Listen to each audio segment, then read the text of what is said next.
안녕하세요. 크리스천 영상학교는 양한신 목사입니다. 오늘은 하나님이 교회를 외면하시는 차가운 현실을 직시하라 라는 제목을 한번 생각해 보겠습니다. 최근 뉴스에 코로나 신규 감염자가 수백 명씩 발생했으며 수도권 교회 중심으로 확진이 눈덩이처럼 불어났다고 전하고 있습니다. 그동안 교회 중에서도 크고 정치적인 활동으로 국민의 공분을 사고 있던 K 목사가 단임 목사로 있는 S교회에서 많은 감염자가 발생했으며 또 그로 인해 N차 감염이 전국적으로 퍼진다는 뉴스가 오르내리고 있어요. 그 기사의 댓글에는 교회를 맹비난하는 사람들의 분노 폭탄이 줄줄이 달렸음은 두말할 나위가 없습니다.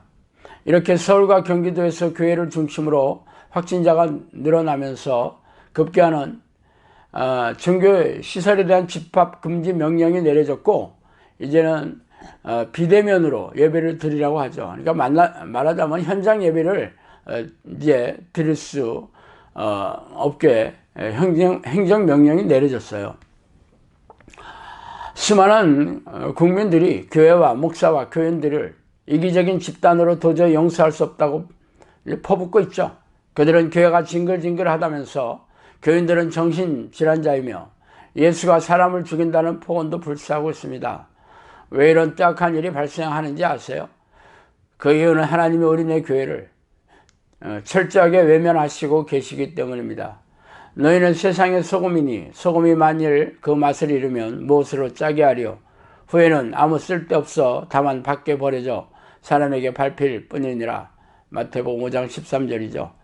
하나님께서 어린의 교회를 외면하시는 이유를 아는 게 어렵지 않아요. 하나님의 뜻대로 살지 않을 뿐 아니라 살 생각조차 없기 때문이죠.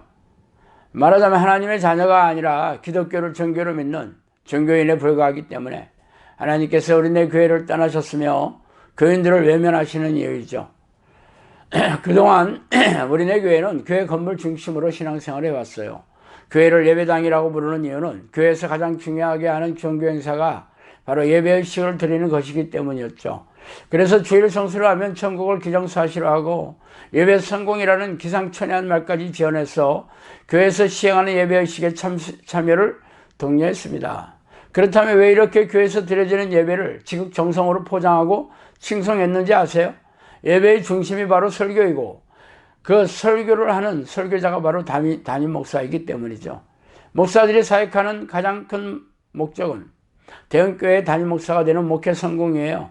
그래서 목사의 권위를 높이고 목사의 말에 순종시키기 위해서는 교회에서 드려지는 예배를 신앙생활의 정점으로 가르치고 교인들을 세뇌시켜야 했습니다. 그러면 자연적으로 목사를 하나님처럼 맞들며 순종하게 되기 때문이죠. 최근 8개월이 넘게 코로나 사태가 지속되는 와중에도 목사들이 교회 현장 예배에 목숨을 거는 이유가 무엇입니까? 교인 수가 줄어들지 않는 것이고 교인 수는 헌금과 동일시하고 있기 때문이죠. 말하자면 헌금이 줄어드는 사태를 막기 위해서는 무슨 일이 있더라도 현장 예배를 포기할 수 없다는 입장입니다. 헌금이 줄어들면 교회 신축을 위해 금융기관에서 대출을 받은 이자를 낼 수 없고 교회 조직을 줄이고 인력을 감축하여서 교회가 쪼그라들 것이 불보듯 화나기 때문입니다. 최근에는 180여 개의 대형교회가 경매 사이트에 나왔다고 주장하는 그런 어떤 목사의 동영상이 여기저기에서 퍼날르고 있더라고요. 이분의 주장이 사실인지는 모르겠지만 앞으로 이런 사건이 벌어질 거라는 예측은 불보듯 화난 일입니다. 다시 본론으로 들어가서 왜 하나님이 코로나 사태를 통해 교회가 치명상을 입게 방치해 주신 이유를 분명히 짚고 넘어가야겠죠. 지금까지 어린의 교회가 교회 건물에서 예배의식에 종교적인 교인들만 양산하는 것을 더 이상 지켜볼 수 없었기 때문입니다. 그동안 어린의 교회들은 우리네 목사들은 교회에서 드려지는 예배의식에 참석하게 만들어 교인들로 하여금 하나님을 예배하는 예배자가 되었다고 착각하게 만들었습니다. 그리고 교회가 하나님이 계신 건물이고 담임 목사가 하나님의 종이라는 생각을 기정사실화하게 만들었죠. 우리는 살아계신 하나님의 성전이라 이와 같이 하나님께서 이르시되 내가 그들 가운데 거하며 두루 행하며 나는 그들의 하나님이 되고 그들은 나의 백성이 되리라. 고린도후서 6장 16절이죠. 그러나 너희는 택하신 족속이요 왕같은 제사장이요 거룩한 나라요 그의 소유가 된 백성이니 이는 너희를 어두운 데서 불러내어 그의 기이한 빛에 들어가게 하신 이의 아름다운 덕을 선포하게 하려 하심이라. 베드로전서 2장 9절이죠.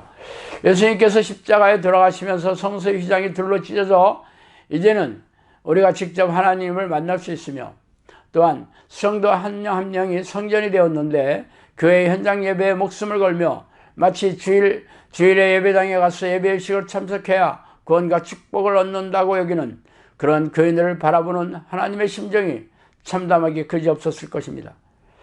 그래서 하나님은 더 이상 교회에서 현장 예배에 목숨을 거는 사꾼 목사들의 교묘한 미혹을 방치할 수 없어 교인들로 하여금 교회에 모이지 못하게 교회에서 지속적으로 코로나 확진자가 나오도록 허락하신 것입니다.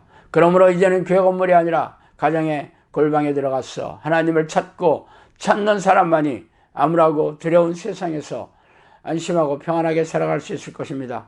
구약시대의 성경의 인물들은 지금의 교회나 목사가 없어도 하나님과 동행하는 삶을 살았어요. 초대교회의 사도들과 제자들도 박해와 핍박으로 정처 없이 떠돌아다니는 도망자의 삶을 살아가면서도 기도와 말씀으로 하나님을 만나고 동행하며 살았죠.